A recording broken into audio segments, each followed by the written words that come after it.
Welcome back, everyone. I am so excited to be here today with Katie Ceccarini.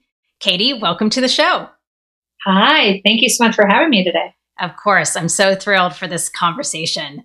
So let me first introduce you to Katie. Katie Ceccarini is the founder of Endurance Management Coaching.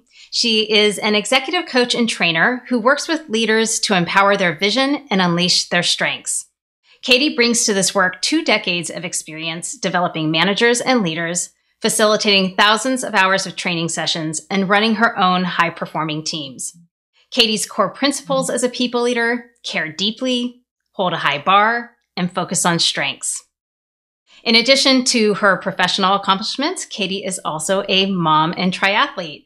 And I think we'll probably talk about all of that span of who and who you are and all the experience you bring as part of this conversation, which I'm really excited about. So to start, Katie, I'd love to have you share an overview of your own journey that brought you to your current work. So what was your career path before this latest shift to moving into coaching? Yeah. Beautiful. Great question. So if I go into a little mini story time, I studied marketing and history in college. And when I graduated, took a role with SCORE Educational Centers and was there for 4 years. And that was all of tutoring and running the business in the morning, basically engaging with families in the afternoon. And after 4 years, I was like, I took a left turn from marketing. Let me get back there. So I actually joined Yelp as the first account manager that they hired in, and was really focused on advertising support for all of the business owners that were advertising on the website. And within a few months, got the request of, hey, turns out this account management thing works. Yay, thanks for proving that. And you've got a background in education. Can you train all the people who are joining us? So that kicked off 10 years at Yelp, where I onboarded all of our new team members in customer success, and then ultimately was leading that team and so on and so on. And I realized after 10 years that I really love building. So I decided to move on after 10 years, and I joined Open Door as head of learning and development. And my first charter there was really to focus on manager and leadership development. And I think within 3 weeks of being there, I was on an airplane heading to Atlanta to do a boot camp for all the managers. But I realized as I then got deeper into my tenure there that the common thread of everything I've done has been people development. And at my busiest moments and my most like, oh my gosh, my plate is overflowing, the thing you could never take off my plate was one-on-one development with people. And I have always prided myself on that, have been engaged and energized by it. So that was when I really started to pay attention of, I need to be focusing my energy on where I can be developing people the most.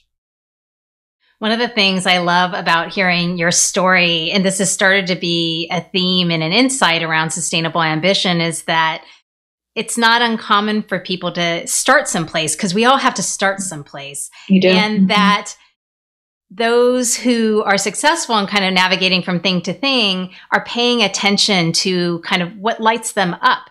And that's what I'm hearing you say, or where they feel like they can have the most impact, or the elements of their work that is giving them the most joy. And that's what I'm hearing you say a little bit in terms of your journey from each of those stages and steps that you took. Yeah, absolutely. And what really crystallized making the decision to then leave corporate work and start my own business was I was perpetually with my own people having these conversations around, what's energizing you about your work right now? What's draining you? And I was really deliberately with them finding ways to get incrementally more energizing work for each of them and reducing or eliminating the draining work.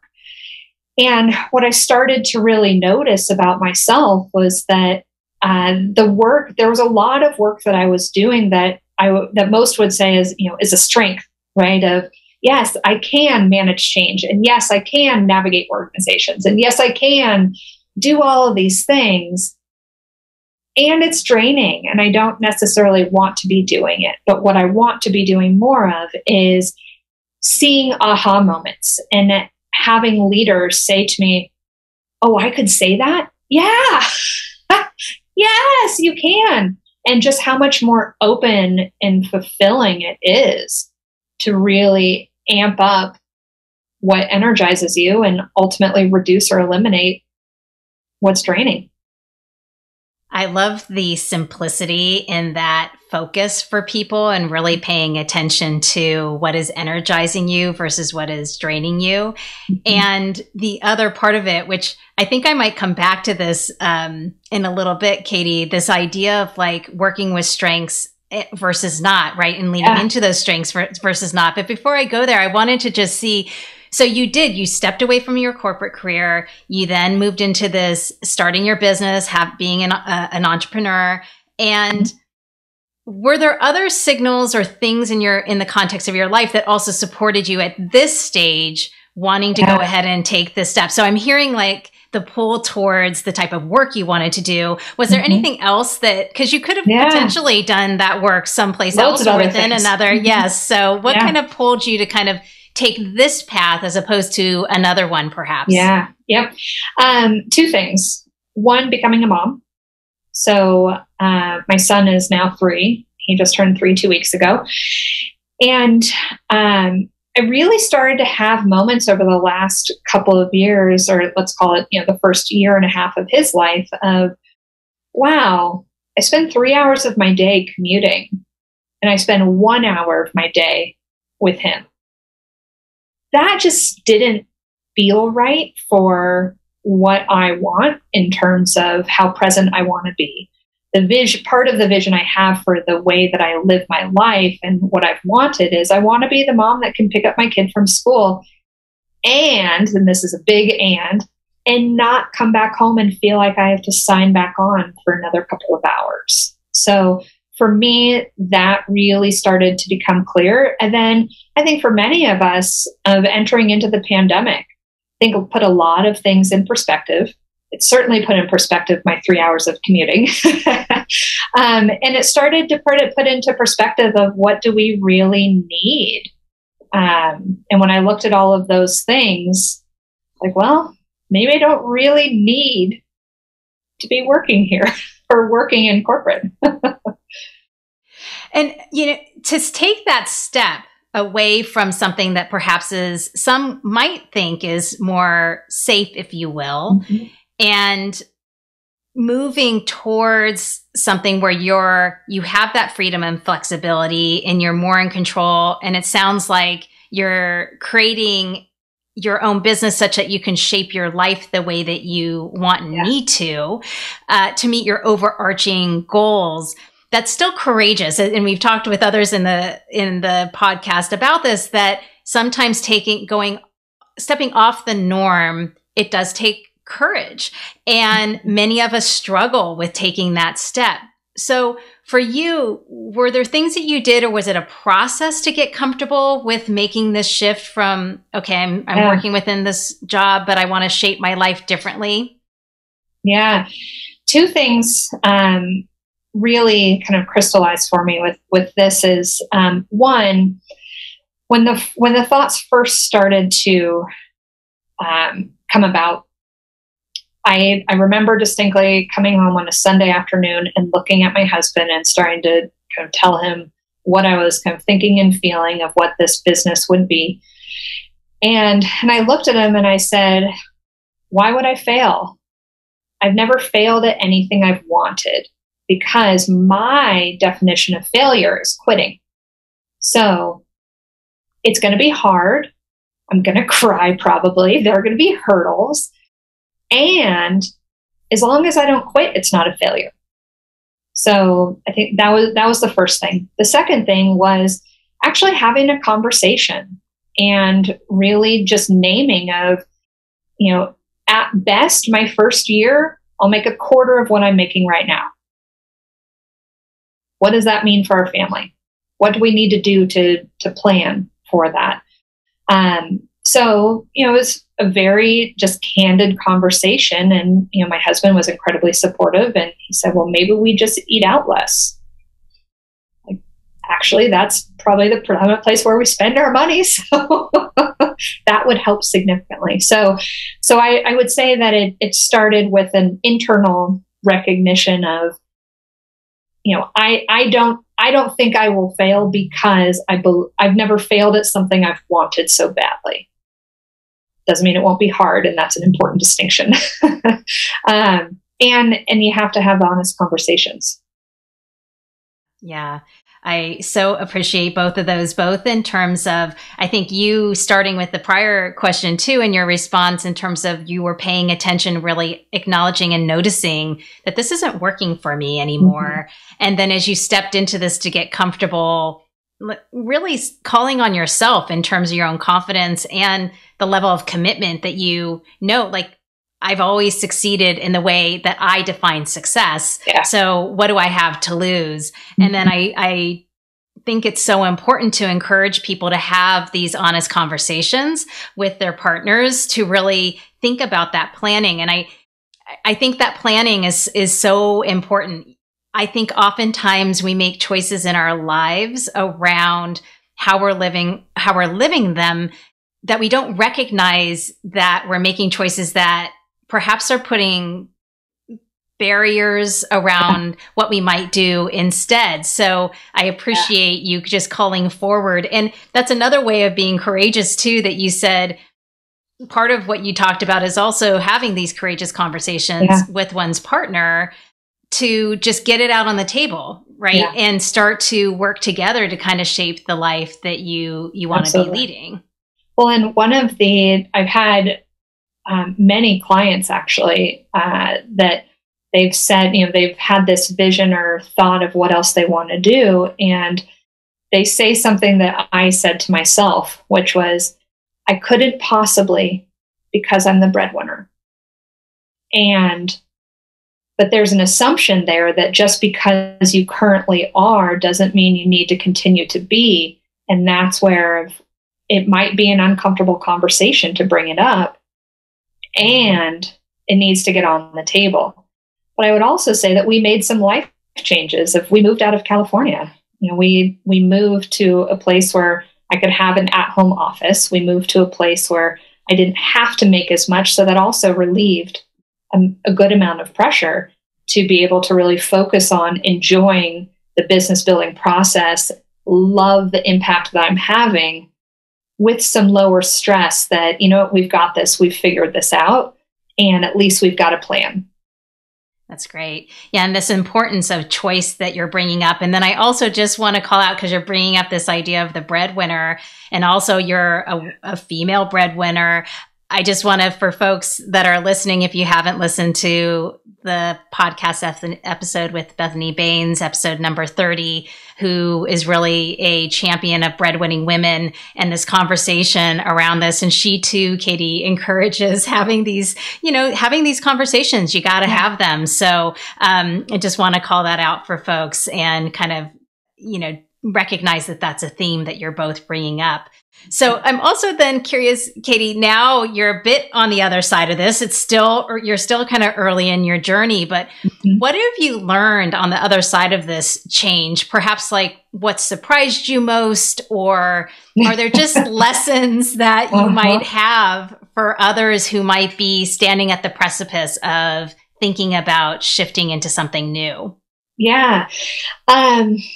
A number of things are coming to mind. One, kind of just like funny, silly things of, wow, sleep gets better. My stress is different. My stress is an energizing stress. It's a creative stress. It's, if I'm feeling stressed, I know it's me sorting through some challenge that is energizing me, which to me feels very different than so-and-so in this org did this, and now it's created this problem for me. And right. So it's different, and I find myself sleeping better. So that's one piece. I think also there, I think there can be a tendency to want to please everyone, to, and if we equate it to when you start marketing yourself on, whether LinkedIn or Instagram or Facebook, whatever, and you start to connect to how many likes or engagements you got. And if there weren't a ton, you can have this, oh, I'm not good at content, or whatever narrative starts to begin to create. And the thing is that you actually don't need everybody to resonate with your message. You don't need everybody to sign up for your coaching or your workshop or your seminar or whatever. You don't. You just need to connect with a subset of people. So I think when I let go of this, I've got to be everything for everyone. And I started out my practice being much more broad of, job coaching and interview coaching and career coaching. And really I've narrowed it down of, no, it's actually largely leadership and executive coaching. And when career coaching comes about, it started from a place of, hey, let's unleash your leadership. So I think getting more comfortable with, I don't need to be everything for everybody. Yeah, it's so important from a both, I think, business perspective as well as just a life perspective, right? In the sense of we really don't need to, for most of us, we're not going to find happiness in the number of followers that we have.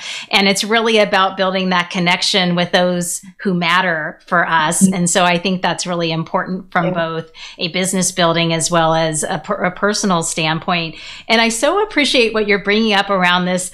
I didn't know where you were going to go when you said I sleep better. And that's, I just kind of figured like, oh, you're able to get your 8 hours in because you're not having to commute. But really, what I love about what you're bringing up there is this idea that stress is different. And I don't think we all think about that at all. Frankly, it's a really kind of interesting insight that you're bringing up there, that because oftentimes when people think about stepping outside of the norm of career paths, we often think that it's going to be more stressful on the other side. And I've talked with many people who say, I don't know why people think working at a corporate job is safer or more secure because you are not in control. They will make whatever decision they need to make in order to run the business. And that has to happen in business. So I don't completely blame companies. They need to be solvent and they, but there is something to this mind shift between when you're working for oneself and feeling that like that's more risky. And in some ways it is, but it's different. And I really appreciate what you're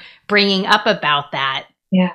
Well, it's making me also think about, burnout has been a hot topic the last, now let's just call it 2 years. But burnout has been a hot topic. And so, yes, a lot of it, comes down to, boundaries and, yes, accessible, work on our phones and everywhere, right? Yes, that's all true.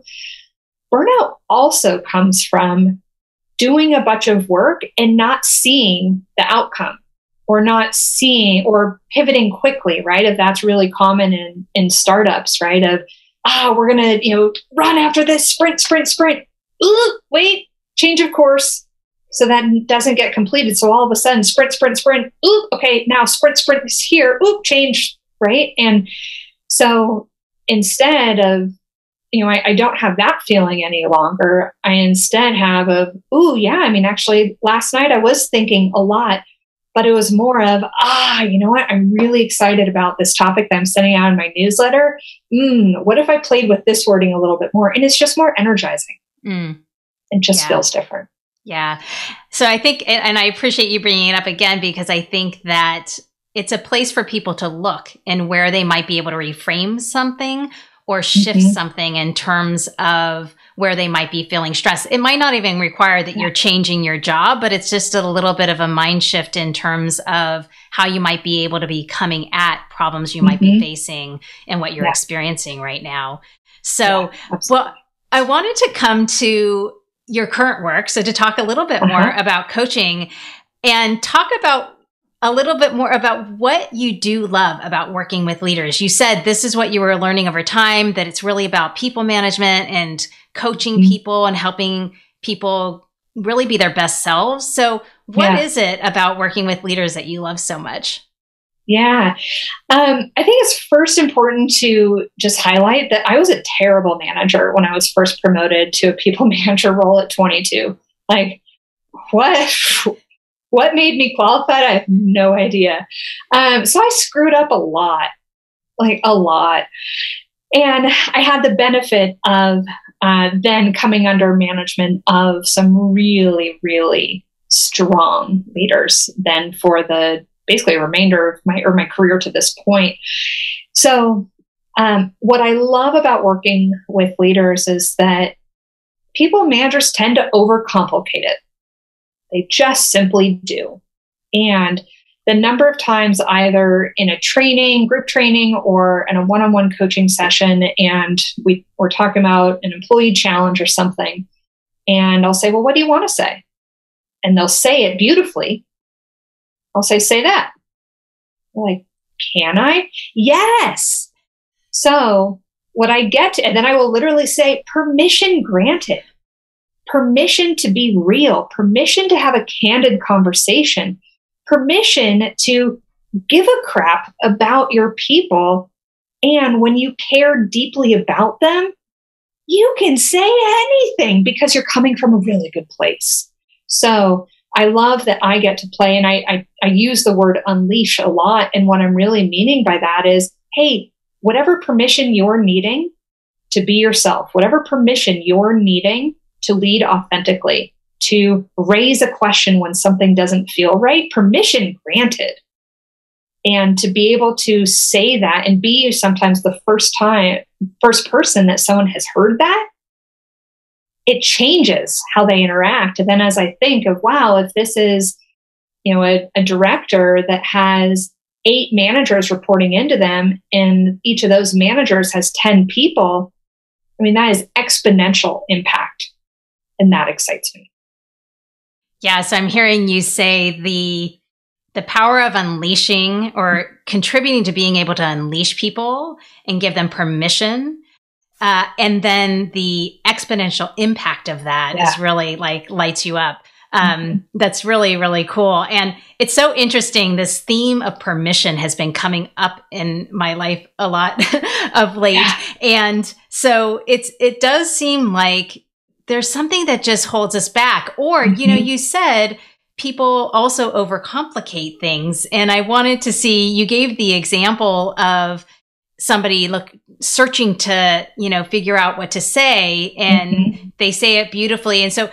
And then you kind of wonder, well, why do you feel like you can't just say that? Yeah. So is the overcomplicating overthinking things, or are there other things that contribute to people overcomplicating what they're trying to do from a leadership or people management perspective? Yeah, I think it's just loaded with assumptions. If I give them this feedback, this person is going to be distracted the rest of the week, and I need them to hit their deliverable. You're assuming that what you're going to say is so earth-shattering that they can't compose themselves. And when I say it like that, and if I say that to a client, they'll laugh of like, oh my gosh, that's an absurd thought. But our inner critic creating these assumptions in our mind, that's what holds us back. And that's where we start to overcomplicate. That's when we negotiate with ourselves. Of, oh, well, maybe it wasn't that bad that someone responded this way. Like, no, it was. Why are you lying to yourself or telling yourself a different story? But when you examine it, there's an assumption being made about the other person's reaction. And the way that so for example, when I lead sessions on how to deliver effective feedback, I actually started out by putting people in pairs and saying, so imagine your partner just came back from lunch and they've got food in their teeth. Go. Inform them. And then when they come back, say, okay, how was that? Well, it wasn't that bad, blah, blah, blah, blah, blah. But really what we get down to is how many of you had a fear that you were going to embarrass them by mentioning it? And everybody raises their hand. And then I'll ask the people who received that information, I'll say, were you embarrassed? Actually, I was really glad they told me. How long has it been there? Why has no one else told me? Like, bingo. Our assumptions hold us back and cause us to overcomplicate the way that we're approaching what can be just normal human to human interactions. It's so interesting because what I also hear you saying in that, yes, there's all these barriers that we put up in our own heads. Yeah. It happens so often. There's a lot. Right? There's a lot that in so many areas of our lives, right? And yet we often hear too that people are longing for more feedback, that people see it as a gift, that even just, we know as coaches, just acknowledging somebody for something, it knocks them off they're so startled by being able that somebody is seeing them or recognizing them in such a simple way and honoring who they are. And so there is something, I love this idea that you're bringing up, which is to seek simplicity almost, and or to trust one's instincts as well, as long as, and I think you said this, which is a pretty critical point, which is as long as you're coming from a space of deep caring. Mm-hmm. Yes, absolutely. And I think, this hunger, right, of what we experience within coaching is really this true feeling of being seen and heard. And there's so few places in our day-to-day that we have that experience of being seen and heard. So when I'm working with managers and unleashing them to help see and hear their people, well, also they get it in return too, because now they're seen as a more human leader. They're seen as a compassionate person that, we've got high standards and I believe in you. No, and when we think about high performers, I once had a manager ask me if I have someone who's 95% awesome, do I really need to give them feedback on the remaining 5%? Like, hands down, yes, because guess what? That person wants to know about that 5%. Right. And they're still stretching and looking to grow more. Yeah, absolutely. So we've talked a lot about ways that leaders can, or things that are even getting in the way of leaders being able to perform at their best. What are other opportunities you see for leaders to improve their effectiveness? A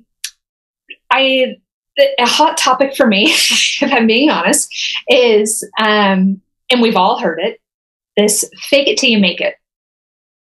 And I think one of the biggest opportunities that most leaders have is that they have this sense that they need to fake it till they make it. And one byproduct, now the intent of that is good. The intent is, you've got imposter syndrome popping up. Let's boost your confidence. You've got this, pep talk, right? The intent is good. And it misses out on an opportunity for leaders to understand vulnerability, because vulnerability is the foundation of building trust. So if you don't know, and you're sitting in the room as the most senior leader, don't try and pretend that you do. Instead say, hey, you know what? You all got me. I'm actually not totally certain on this. I'd love to hear from you. What a difference that makes. So if there were an area where leaders could really, I think, step up their effectiveness, letting go of this, let me fake it till I make it, and instead embrace what you don't know and own up to it. Yeah, I think that's so powerful. And, not to keep bringing other podcast guests into this, but I just had Casey Carter on, who just wrote a book, Permission to Glow. And he was speaking to this as well. And he actually said when he works with high-level CEOs, he says the best ones actually say their most commonly used or best used phrase is, I don't know, what do you think? Yes. And yet this is such a big thing for leaders, Katie. And I want to probe a little bit more on this because you've worked in startups and in fast growing companies. And what I often hear this from people that are stepping into roles that put them on a growth curve or a new growth curve, or I think where I wanted to go too with it, relating it back to startups, is that our world is moving so fast. Even just take marketing. Both you and I have worked in marketing. it's changing all the time. It is not the same 1 year from now. It will be different. And so to imagine or think that you could possibly know everything about the marketing sphere at this point, it's just really challenging. You cannot be an expert in SEO and in email marketing and in brand building. Social, yep. You really need to lean on other people, and you need to, yes, as you get more senior, you need to be able to have perspective around all of those and how those fit into a whole. Right. But this fact that in today's world, with it changing so much, that you have to stand in being a leader without being an expert in everything, I think can be really hard for many people, and it throws them off their confidence. So what you're saying in terms of this vulnerability to be able to build trust, is there anything that you found helps people shift into that more or feel more comfortable with it? Yeah. I really think about it from the standpoint of shifting from telling to asking. And I'll ask my clients that may be struggling with this to notice the next meeting they go into where there's senior leadership present. And I'll ask them to notice how much those senior leaders are talking versus asking questions. Because the best executives will sit there and they're some of the last people to speak. They hear it all. And then they get genuinely curious. And I think that word genuinely is really important, because certainly we've all experienced leaders where we felt like that curiosity was trying to pin us somewhere, for example. But really this genuine curiosity of, that's an interesting point. I hadn't seen that angle before. What got you down that path? Or, okay, I'm hearing your perspective. What are the hurdles you're anticipating with this? So that as a leader, you get to let go of being the expert. You shouldn't be that close to the business, because you need to be viewing more holistically up here. So one exercise could be just to notice, who's doing the talking and the asking in the room. Yeah. And then if you're that leader yourself, really walking out of that room and perhaps having a reminder to ask yourself, was I telling more than I was asking questions? And do I need to pay attention to that as I move into my next conversation and next leading of next meeting where you're going to be really having a group of people together? So I think that's a great place for people to look. I wanted to come back to this whole area of strengths and come back to what you had mentioned earlier, even for yourself, because you and I both appreciate, and I think it's important to lean into strengths. And so I'm wondering if you can both speak to how do you get people to step into their strengths and really allow themselves to shine? And yet you even mentioned for yourself, strengths have a double-edged sword in the sense of you can be really good at things. Like I got A+ in accounting. I would have been a very good accountant, I think, based on how my brain works. But I don't think I would have liked it, which is why I did not go and pursue that path. So, you can have strengths and at times leaning into the strengths or doing certain things where you're going to be really good, they can fulfill you for a time, but then perhaps you don't want to continue doing them. So how do you play with strengths kind of both on this edge of both leaning into them versus perhaps when you might need to move away from something? Yeah. And I think of strengths in two different ways. So one, there's, like Clifton's Strengths Finder, for example. What you get there are really of your qualities, right? So for me, some of my top strengths are achievement and responsible, right? And those are ones that no matter what I'm doing, what the skill might be, and that's where I break it into two buckets, is there might be a skill of accounting, a skill of, analyzing data, a skill of building Salesforce reports, for example. But it's actually looking at what is the underlying behavior that drives that. So when I look at skills as strengths, or some of them may be tasks. I remember being at Yelp and constantly being tapped to build Salesforce reports. I was good at it, but I didn't like it. But that hit my need for being responsible and following through with people. So I did it. but the actual task was not something that I enjoyed. So I do think that it's important to break out that difference, or another way might be to talk about in terms of values too. So if you value problem solving, you could probably be successful in any role in which, whether it's solving problems about a toaster or solving problems about, a new, drug hitting the market for diabetes. I don't know, right? If there's problem solving, you're probably going to be okay with it because that's the underlying value of yours and strength of yours. So I think those are some of the things that I think about when thinking about where should your strengths be with the work that you're doing. Yeah. It's important. It's really interesting nuance to really play with that. And one of my colleagues who's a expert in strengths finders really has pointed out too, that oftentimes our strengths can become our weaknesses too when we start to lean into them too much. So I too have a responsibility strength. Well, as somebody who's practicing sustainable ambition, that responsibility strength can really reel it in. Yeah, I got to reel it in, man. Achievement for sure. It falls in that bucket too. Exactly. So, people who are high performers, there's nothing wrong with it, but you also need to learn to dance with it. And I think for me, I know it's been an ongoing practice and I'm still playing with it. So that's something to really think about. Yeah.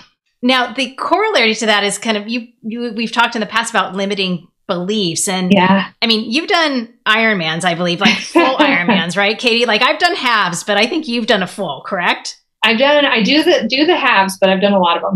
Yeah. Okay. So I think you know something about pushing past barriers. So, so talk to me about like what comes up when you're working with people around limiting beliefs or, how that kind of impacts how they can really show up as a leader. Yeah. It all needs to come down to purpose of why are you doing this? Right. I kind of feel like if you're doing a race for, I just did one in Boulder, that was 6 hours of exercising. Like that was a lot. I didn't want to be doing that. I wanted to stop quite a number of times. And then that's not to mention the previous 9 months of training of, there are loads of days I didn't want to do any of that, but what's the purpose in which I'm doing it? And my purpose is greater than the discomfort. So when you are looking at limiting beliefs, it's not just of, what is the view at the top of the mountain? You have to enjoy the journey, actually going up the climb of what you learn about yourself, what's important to you. But it also, you start to get better and ideally start to really identify of when you're saying yes, you're also saying no, and getting really clear and comfortable with, if I say yes to this, am I okay with saying no to this? Cool. Keep it moving. But starting with, why are you even bothering? If you want to leave your job, okay, beautiful. What's it going to mean to you? Make it matter. And when it matters, you make it happen. I love that. Make it matter. Really great phrase to get people motivated and committed to moving forward. So before I get to our wrap up questions, because the time's moving quickly, I did want to just ask you about managing all that you have in your life. And I know I've trained for triathlons, like I said, and marathons in the past. It takes time. It takes commitment. It takes focus. You're also a mom. And you've said and shared that you've struggled in the past with finding space for all you're trying to do. Yeah. So do you have any lessons either from your training or just from doing what you're doing now and fitting all these different components within your life that what's worked for you, or how are you kind of learning how to find some rhythms in your life that really work and make your life function well? Yeah. First thing is I let go of trying to be awesome at everything all at the same time. I just can't be. I just can't be. So as soon as I let go of that, I have to be an amazing mom, an amazing wife, amazing business owner, amazing coach, amazing athlete, amazing sister, it's exhausting. And I just can't. So I let go of that, and I've had a conscious effort around of whatever I'm doing right now, that's what I'm really good at. So then it's a matter of where do I fit those things within the day and in the week. So the second thing is beyond mentality is actually just practical scheduling. So I book my time before any of my clients can book my time. So I don't work on Fridays. I don't take any appointments on Fridays. So I've shifted my long triathlon training days. For those familiar of those long days, most people do them on Saturdays because they work all week and they can't do a 5-hour session during the week. So I've shifted those to be my Fridays. I block my mornings now I put in what my training routine is. I have time blocked on my calendar of when I'm picking up or dropping off my son so that those stay sacred. And then everything else gets filled in around it. But if I don't make a date with myself first, everyone else is going to take my time. And that's not enabling me to put my oxygen mask on first to be my best for everybody else. I love that. I think that's so great. And I'm curious, Katie, when you think about managing your time or even the things that you're fitting in, do you have favorite ways or things that you do to sustain yourself over, a day, week, month, year? Is the triathlon training, is that part of it? Or are there other things that you really look to help keep you sustained through all of that, through all that you're doing, from being a mom, business owner, and doing the endurance training? Yeah, it's taking care of me first. And, some people may be hearing that and say, oh, that's selfish. I actually believe it to be selfless. The world demands a lot of me, of family, friends, kid, husband, you name it, clients, that if I'm not level, if I'm not feeling right about where I am in the day, the week, what's ahead, if I'm not feeling energized, if I'm too drained, how can I possibly be what they need me to be? So my way to sustain is to take care of me first. I think that's a great message to kind of wrap up the conversation. This has been so great, Katie. I am just going to ask you before we close up, just if you have a final piece of advice you'd love to leave our listeners with. Yeah. You know what? Life is short. Life is too short to not love the way that you're spending your days. So when you notice those days you get to make that change and you get to be the driver. And the faster you jump into the driver's seat, the more awesome the ride. Awesome. Wonderful.